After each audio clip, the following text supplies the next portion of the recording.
What's up, everybody? How's everybody doing? Are you ready for the crow? Crow! It's got the go! Oh, yeah. How's everybody doing? Let me turn my music down. I had to put some For Love Not Least, the Slip Slide Melting from the Crow soundtrack, which is my all-time favorite soundtrack. Yeah, you got to when you're doing a Crow stream, right, guys? Right, guys? I'm gonna try not to talk too close to the mic because I got a couple complaints about smacking in the mic. You don't want to smack in the mic, so you got to find the perfect distance from the mic. And I haven't found it yet. Is it here? Maybe here? Or maybe is it here? But you don't want to be right here because then the smacking gets real. You don't want the smacking. Can you guys hear me? Am I talking to myself? Make sure. Everybody calm down, all right? Everybody went crazy yesterday, all right? Jamie Webster, Blu-ray Addict, Not JPEG, Ryan Olachow, Erica, how are you doing? Amber Hill, Jean Wildecombe, Patrick Bateman, I like that.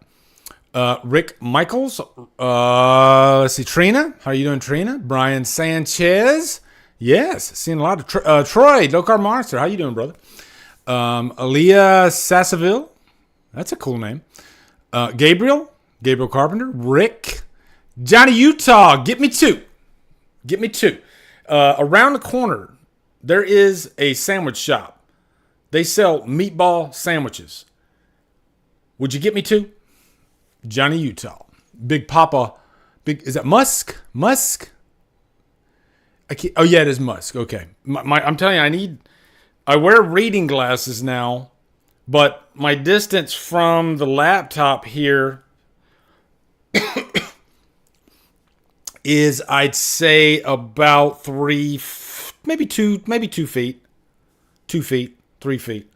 So my reading glasses, it's too far, right? My reading glasses got to be right here. So I need like 3 pairs of glasses. I need some for right here, and then I need some for over there. Okay. Fluff, how you doing, brother? Brandon Tabato, he's in the house. Blu-ray Addict, Alice in Chains, baby. Man, that's something we'll never fight over. I always love Alice in Chains. Hell yeah. Man, I wish I could sing like Lane Staley. Man, what a voice. What a freaking voice. People didn't brag about Lane Staley as much back in the day. I mean, yeah, the informed did, but, it was Kurt Cobain this and Kurt Cobain that, right? And meanwhile, you got Lane Staley with that freaking beautiful voice. Don't get me wrong, Kurt Cobain had a good voice too, but I think Lane just had more control over his voice. What am I talking about? Chris Snyder, what's up, man? How you doing? Alice in Chains by a freaking landslide. Not even a contest. So much more depth to the music, more not to knock Nirvana. I'm sure Nirvana fans are out there, but Alice in Chains, man. Wow. That was a band that was just deeper, right? Their music was it was more challenging, actually, musically. It's just great stuff. Whereas Nirvana's great freaking hooks and great, I would say one-dimensional type songs, right? But Alice in Chains, man, they take you on a journey. Yeah. But don't get me wrong, though. I do like Nirvana. It sounds like I'm shitting on Nirvana. I'm not, okay? And by the way, Nirvana, guys, what was the last... I know the answer to this. I'm testing you. What was the very last song released by Nirvana? The very last song released by Nirvana. Can you guys tell me?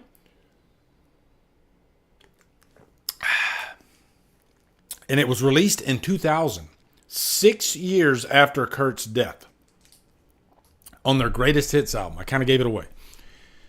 It was I Know You're Right. You Know You're Right. Sorry. Thank you, David Thorson. You Know You're Right. And man, when that song came out, maybe it was just the distance of time, and we didn't have any new Nirvana material, but man, when that song came out, it hit me. I felt it, It's just it's a sad song. It really is. So yeah, great freaking song. I took down some notes. This is all The Crow. Okay, that's why I call this DDLIVE XTRA, not to be confused with Drumdums Extra, because this is you're on the main Drumdums channel right now. Okay, do not adjust your television sets or your computers. But before I created Destiny, how are you doing? Shelby, how are you doing? Yes, you're right. Was so good. It's funny when that song came out. I was like, that's my favorite Nirvana song right away. I mean, the last song they did, I still think to this day that's my favorite Nirvana song. Okay, but yeah, before I created Drumdums Extra, I used to call DD Live when I would do like a quick DD Live, like an hour long. I called it Extra. If there's like some big breaking news, right? We had some breaking Halloween news back in the day when everybody was Halloween crazy. I would call it Extra. I got to get, I had to throw my laptop up the stairs and then run up there and catch it and then put it here on my streaming setup, which I did. So, let me, you know what? I don't even know where to start. Okay. I don't even know where to start. All right. I got questions for you guys. You guys are going to steer the ship for a little bit. You know what? I do know where to start. I think this will set the, cause I think some of you, if you follow me on socials, you might say, I think Lee really is looking forward to that. After he saw that photo, I think Lee's, pump the brakes, okay? Pump the brakes. Let me start off by saying, Brandon Lee is that one celebrity that hit me the hardest as far as like a celebrity death. I don't know why. I can't explain it. It was an emotional response. But even before I saw The Crow, for some reason, maybe it was just the nature that he died. This wasn't like a drug overdose. This was a terrible accident while the guy was at work. And I think him being Bruce Lee's son and seeing so much potential in this guy, I had just, before he died, I had just seen Rapid Fire in the theater. I think, was it Andrew Davis who directed Rapid Fire? I'm not sure. But I really dug that movie. I thought it was really good. And it kind of set Brandon up to follow in his father's footsteps. And I was like, oh, okay, he's going to be another martial artist type guy. But then, before he died, they announced Brandon's next project was going to be called The Crow. And it was going to be this dark, gothic comic book story. And if you remember back in 94, guys, comic book movies, I mean, you had Batman and Batman Returns. It wasn't like today at all. You would get maybe one every now and then. Blade had not come out yet. This was way before all that. And they started off pretty dark right off the get-go, Superman was a little bit more lighthearted, from the 70s and 80s. But here comes The Crow, and immediately I thought that the name The Crow is kind of genius. Immediately I'm interested. Okay, because a crow's kind of like the raven. It's a dark animal. I automatically thought of like Edgar Allan Poe, and thinking of death because the plot, because they announced what the plot was for this movie. It was going to be about a guy who comes back from the dead to avenge his fiance and himself. And then we found out that Brandon Lee died. And, and I remember, and a lot of you guys were way too young to maybe remember a lot of this stuff. But I remember nobody thought that this movie was going to come out. If you watched, I think it was Hard Copy, there were a lot of those tabloid mag television shows, and they were covering The Crow big time after the accident happened. It was all over the news. There were like conspiracy theories, like, was it related to his father? Was this set up? It was really interesting and sad at the time, because here was this guy who had so much ahead of him. And then the movie came out. And I expected the movie to be not that good because they didn't finish it. But they finished most of it. And man, I saw that movie opening night. I was counting the days. I couldn't wait. I wanted to see it so bad. And I saw it in the theater opening night, and I'll just say it's one of the most unique theater experiences I've ever had. When the credits rolled, you could hear a pin drop in the theater. I want to say there were tears, especially the scene where he sees the trick-or-treaters coming, and you see Brandon is kind of sad. That was like a nice little moment for Brandon. And the reason I'm saying all this is because I want you guys to know that Brandon is still, to this day, a very important person in my life. And I know that sounds really silly, but what I mean by that is The Crow is pretty much my favorite movie. I always say The Crow and Halloween are pretty much tied.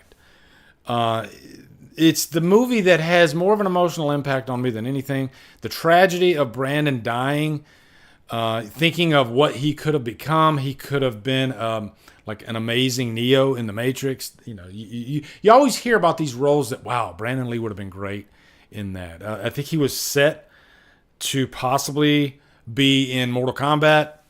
I think he had a bright career ahead of him. And I think it was also just really sad because he was getting married 2 weeks after he died. And man, it was a rough time, you know, for his family and for everything that went, and for Alex Proyas, who went into a deep depression. If you watch the cursed films on The Crow, I've watched it twice. I highly recommend you guys check that out if you haven't. It's like 30 minutes, I think. And I dare you not to cry when you get to the end of it, because still to this day, and I think when Cursed Films came out, it was, you know, maybe 25 years later or something like that. There are people, like, I think it was Edward R. Pressman, the producer, and he's talking about Brandon, and they got to the point where Brandon went to the hospital, and they said, did you go to the hospital with him? And he said, yes, I did. And then he paused, and he was like, I don't want to talk about that.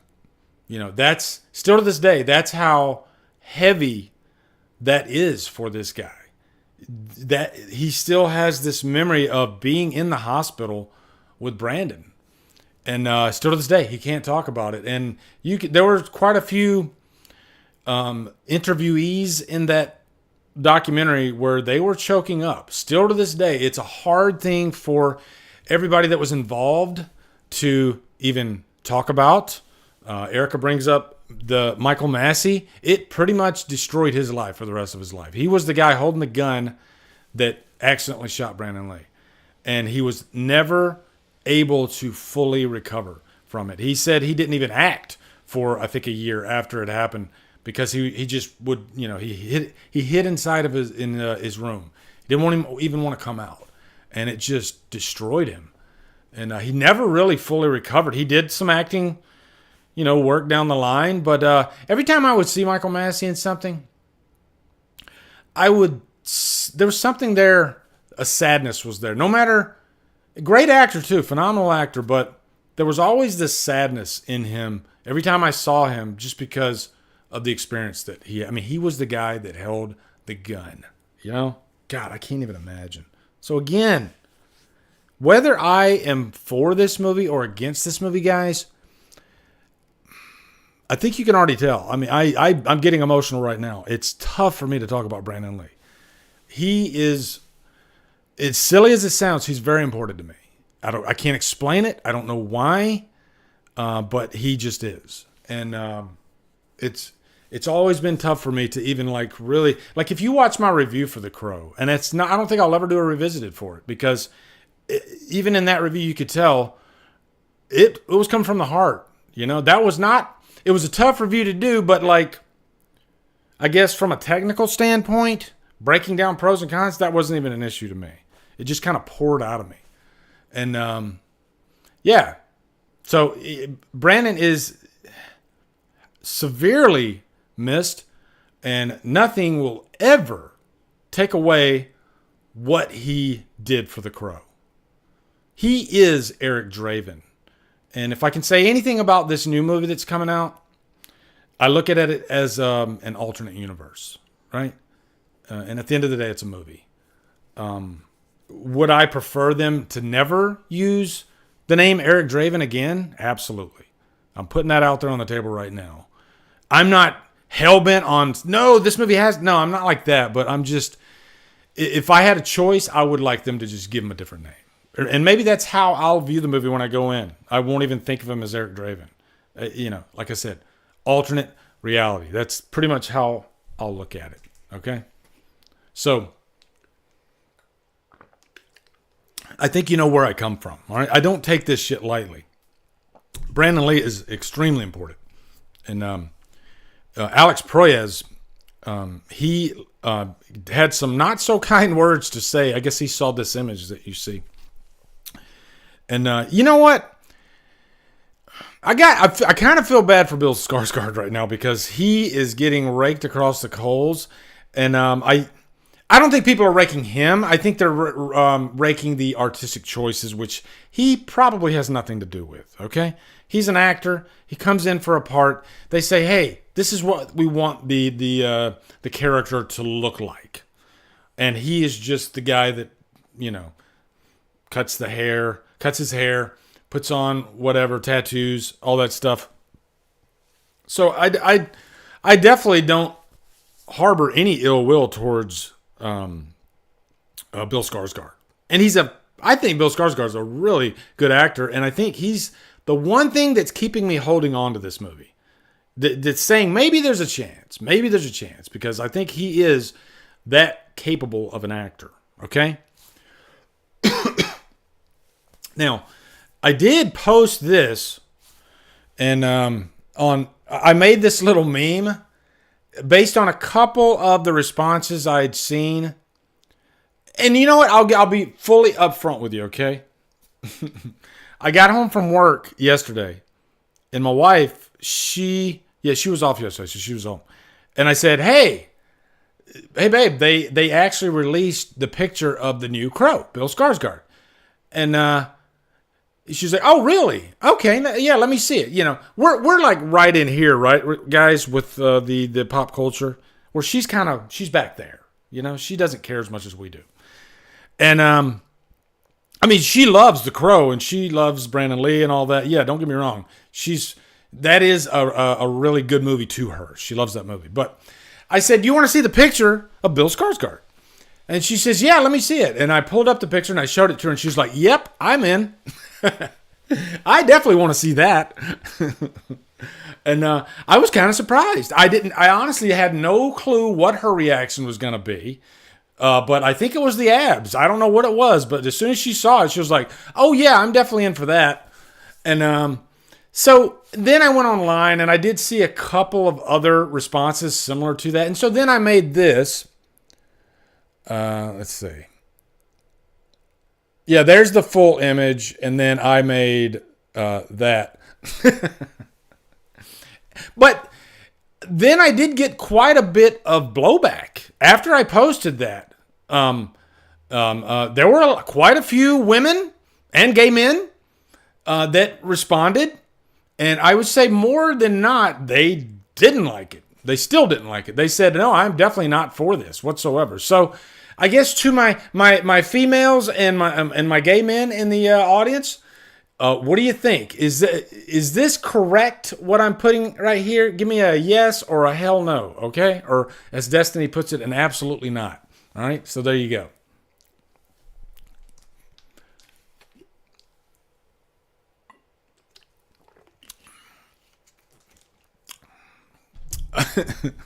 Definitely no. Nah. Looks more like Eric Mabius Crow. Yeah, I could see that. Bang on. See, Trina's I like the all of you are honest though. All of you are the honesty. So yeah, I did piss off the ladies of Killer Flicks. They came hunting for my head after I posted that. So you know what? I think it's more than just a piece of man flesh to you guys. You guys appreciate Brandon Lee that much, and I appreciate that. I dig that, And I don't judge you if you do like the picture. Like what you like, That's awesome. That's awesome. But I see a lot of hell no's in there right now. So, yeah. Could this outdo Halloween in the drama department? No, probably not. I doubt it. It'll take a lot. to get to that level, Erica. It ain't happening. Okay? But no regrets. I think it's still kind of a fun meme, you know? So yeah, there's the full image of Bill Skarsgård. Boy, he lost some weight for this. Brandon Lee actually lost 20 pounds himself for The Crow. And if you watch, I mean, Brandon Lee's pretty much jacked just like that, but you don't really see it that much. So I guess that's one, I don't want to say issue because I haven't seen the movie yet, but I'm hoping this movie isn't, let's show off the abs for, every other scene in the movie. Brandon didn't do that at all. He pretty much, it was more functional, when he crawled out of the grave, he's walking down, he's got his shirt off, he's freezing his ass off. And from the rest of the movie, though, yeah, he's fully covered. So I'm hoping that maybe that's the only time we see, a shirtless Bill Skarsgård. And I know a lot of women might not like that idea, but it's not. The Crow is not about that. Okay, it's not about, it's not The Covenant, right? Have you guys ever seen The Covenant from I think the mid 2000s or something like that? And you got all the guys in the shower. That wouldn't be the Crow movie, right? So. Yeah. Man, I tell you that, but you could definitely dissect that image though. One thing that does kind of irk me is the nipple. Like, what? It looks like a guy with one eye being a pimple. That's what it looks like. It doesn't look right at all. Okay. It's kind of strange, kind of weird, and I don't like it. Matt says sound. Is there, guys, can you hear me? Am I okay? Let me make sure.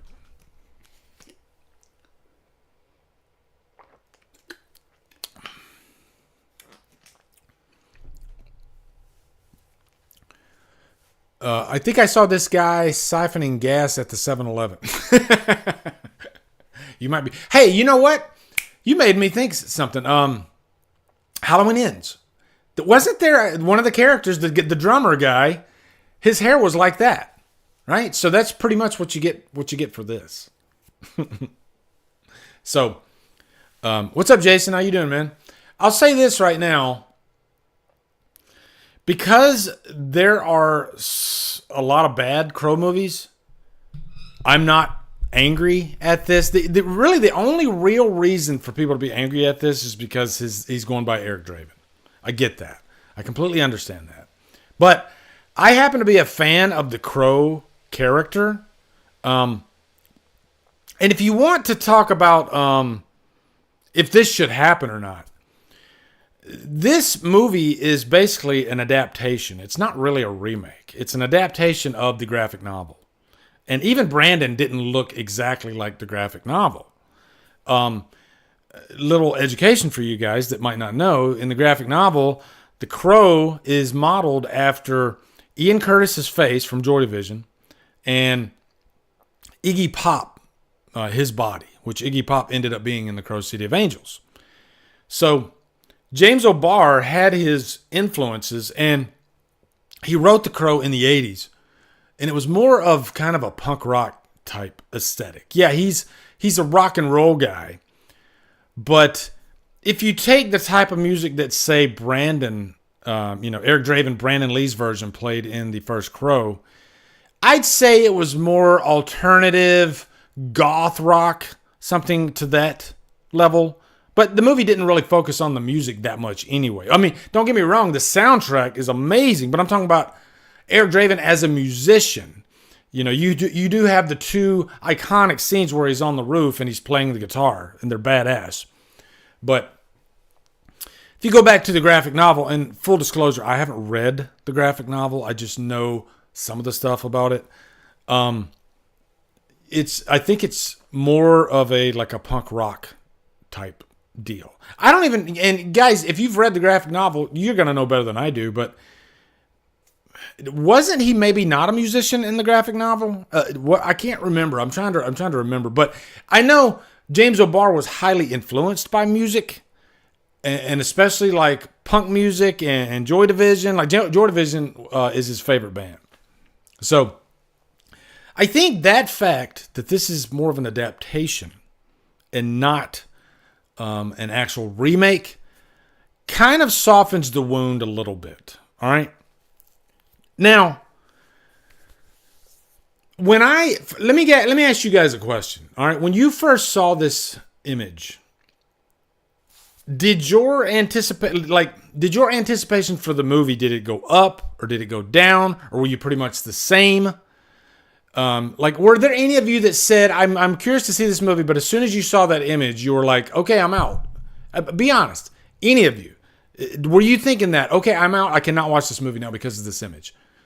I can tell you my reaction was pretty much the same.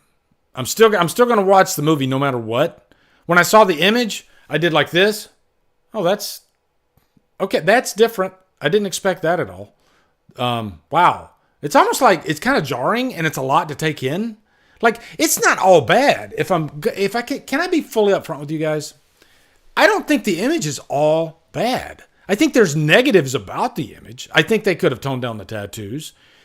I actually love the cinematography, the way the image looks, because I had heard things about this movie, and let's just say when I saw this image, it went a little bit against what I had heard about it, which kind of got me excited.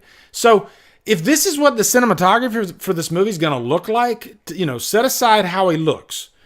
That's a good start. That's a really good start because it looks like it has high production value. High production value goes a long way for me. Now, that only gets you 10% to the actual movie being great, though. Okay, I've seen tons of movies with amazing high production value, and the movie be shallow as shit. Okay, shallow as shit. So you still got to give me a good story and good characters and all that. But I think another thing too is I'm a Bill Skarsgård fan. All right, so is it the image that I wanted? I really don't have an answer for that because I didn't honestly know what I wanted. Did I want him to look like Brandon Lee, the classic version of the Crow? Not necessarily. And I knew that they're going to, I guess, update this a little bit for I guess modern audiences.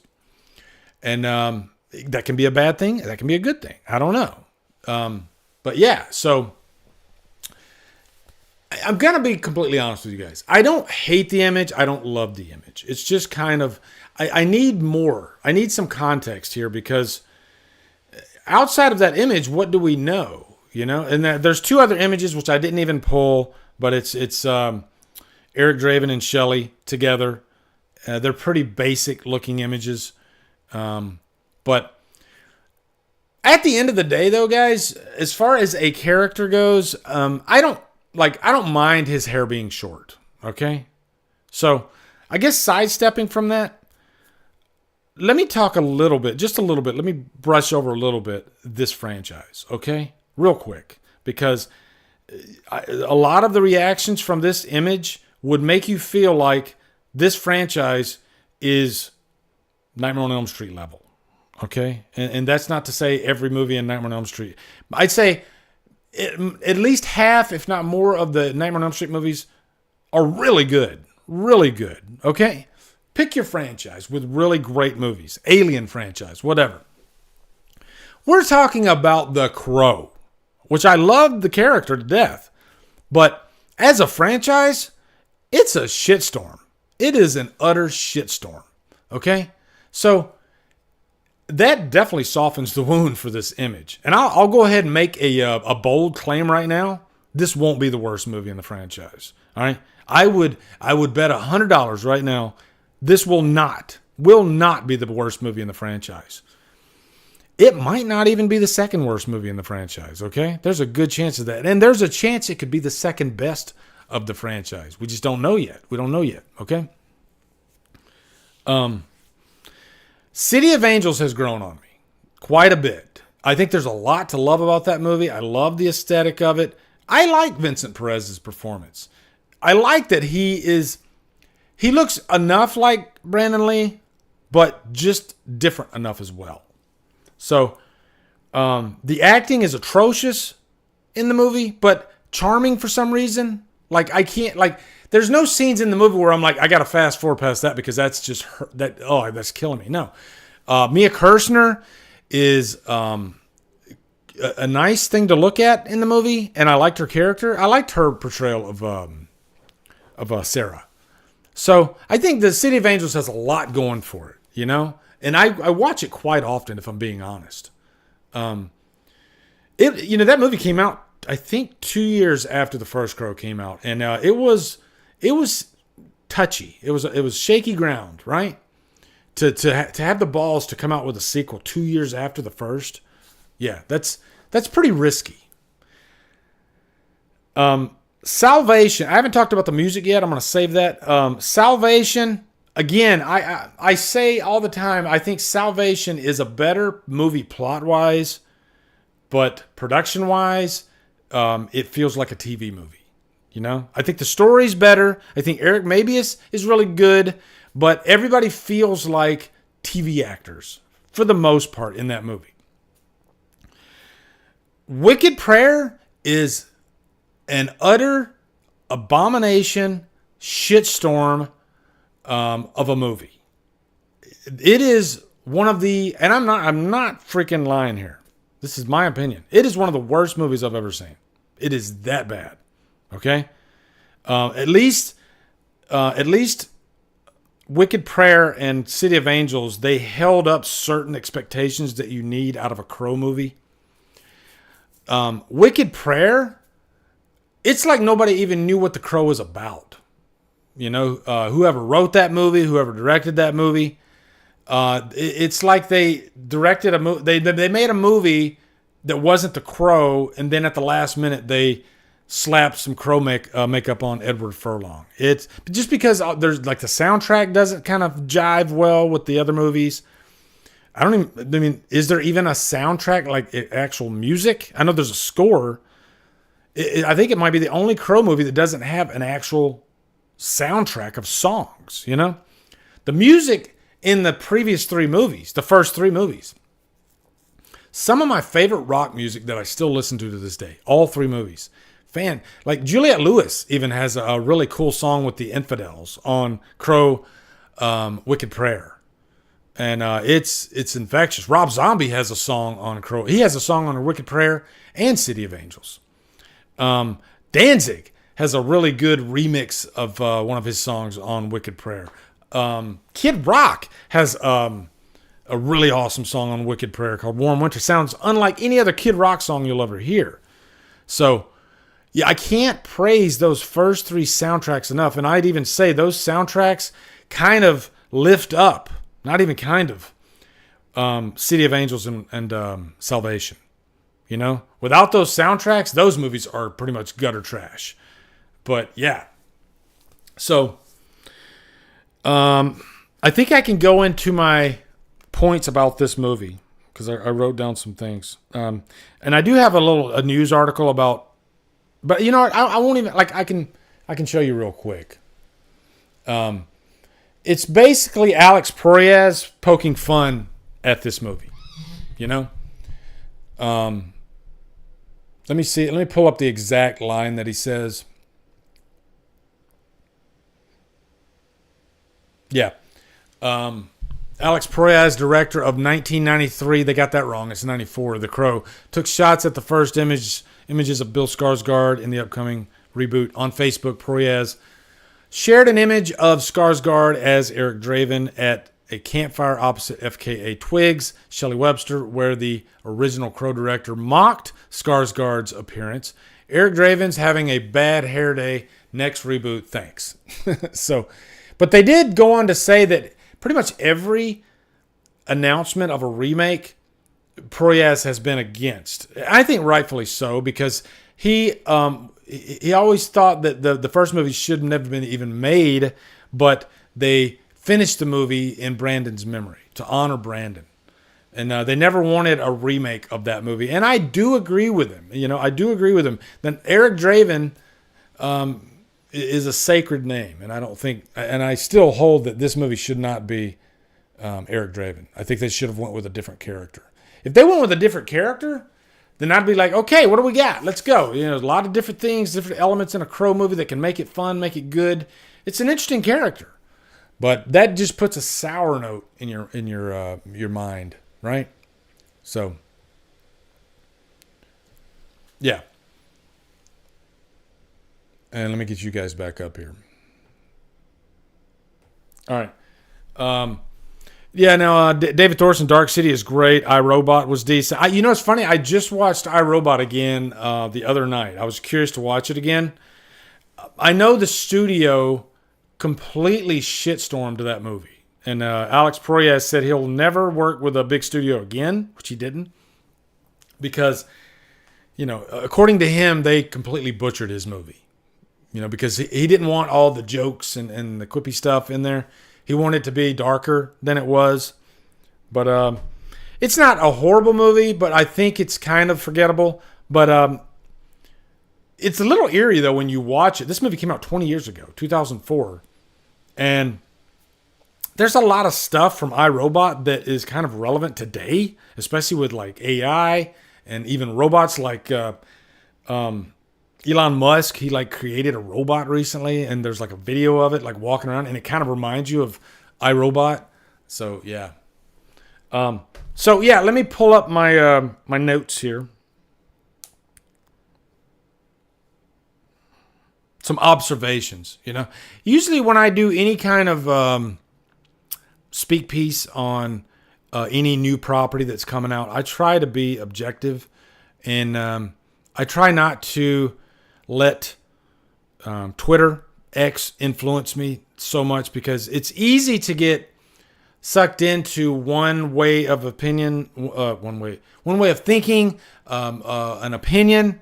It's easy to get sucked in one direction or another. And a lot of times, if it's like 95% a vacuum of negativity, it's really easy to get sucked into that. I try not to do that. I try to look at everything in a if there's a positive light I can find, then I'm gonna go look for it. You know, I like to think for myself. So, but that's not me making excuses for, I'm going to call it like I see it. If it's shit, I'm going to call it shit. Okay. And there's some things about that image that I do think are kind of shit. All right. So the first thing I'll say is, yes, I'm worried. It doesn't look like they nailed it. Way too much like Jared Leto's Joker.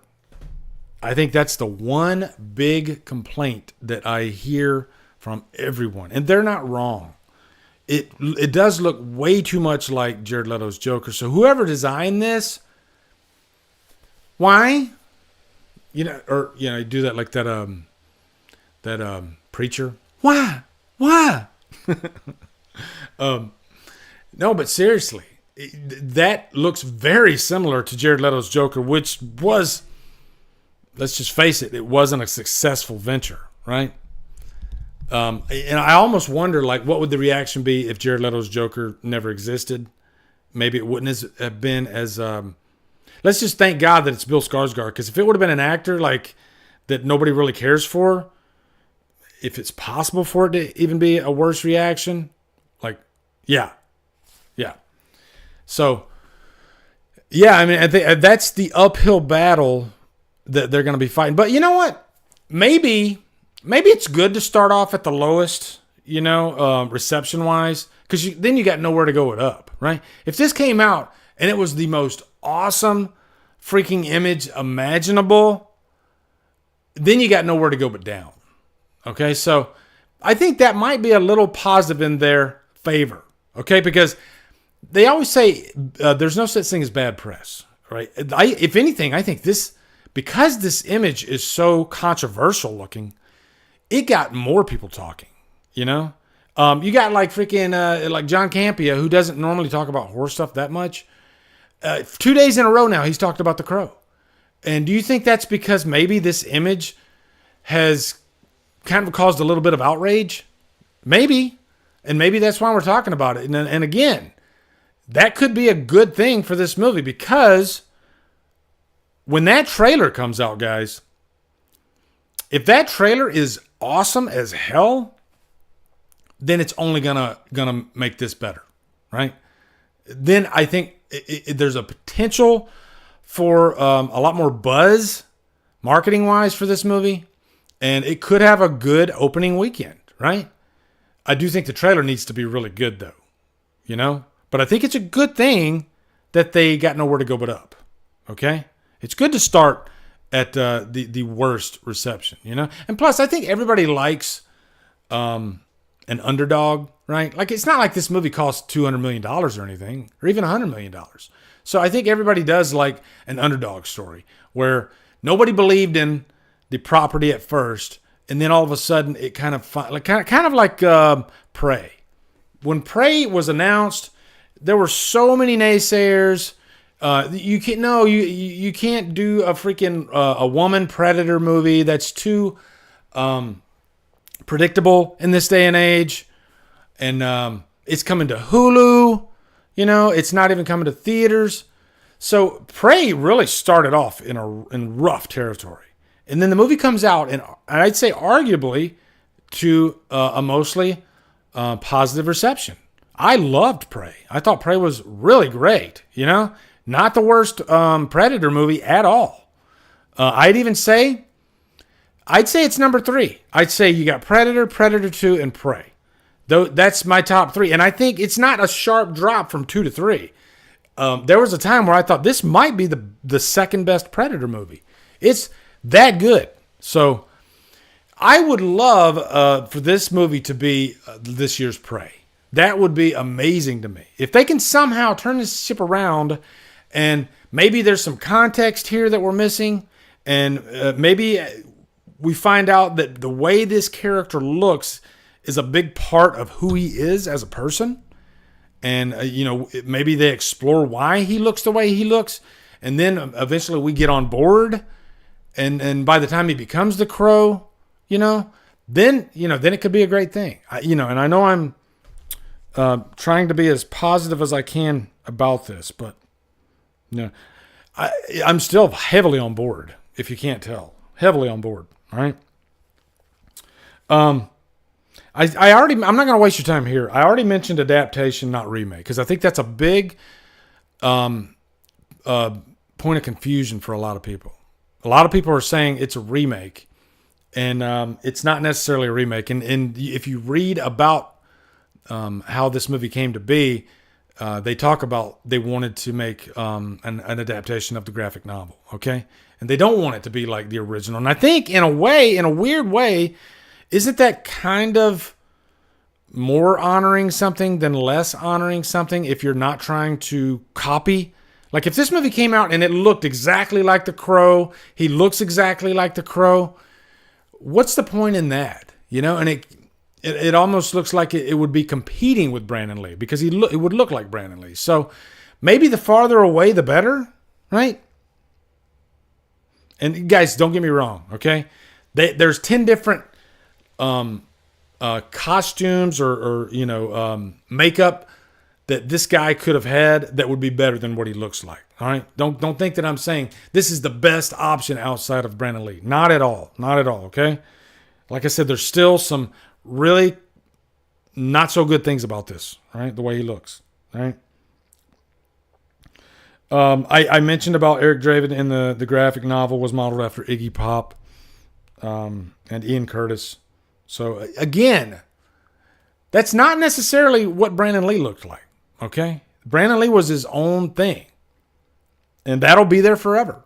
That's never going to be taken away from us at all. It wasn't taken away when they did City of Angels, when they did Salvation, when they did Wicked Prayer, and it won't be taken away with this. After this movie comes out, guys, we're still going to be talking about 1994's The Crow in the message boards. I'm going to give you a look into the future right now, okay?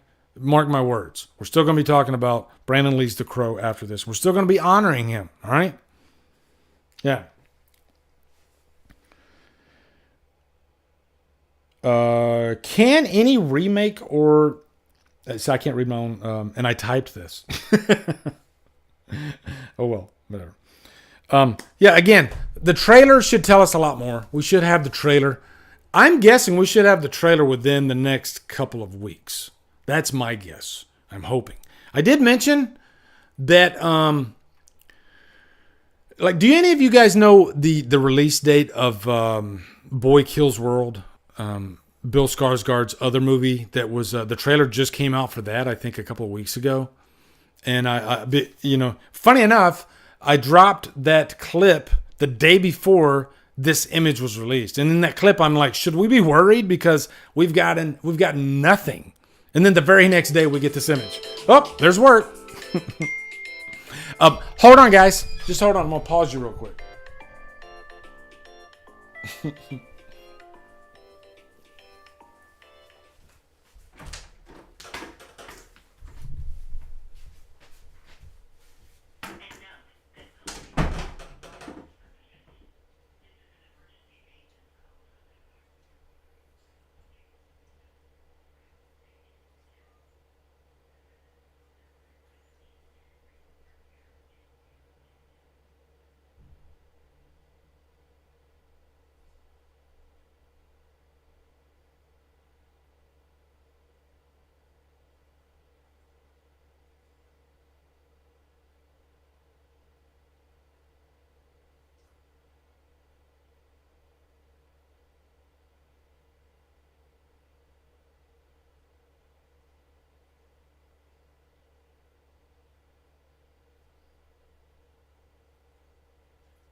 Perfect timing, guys.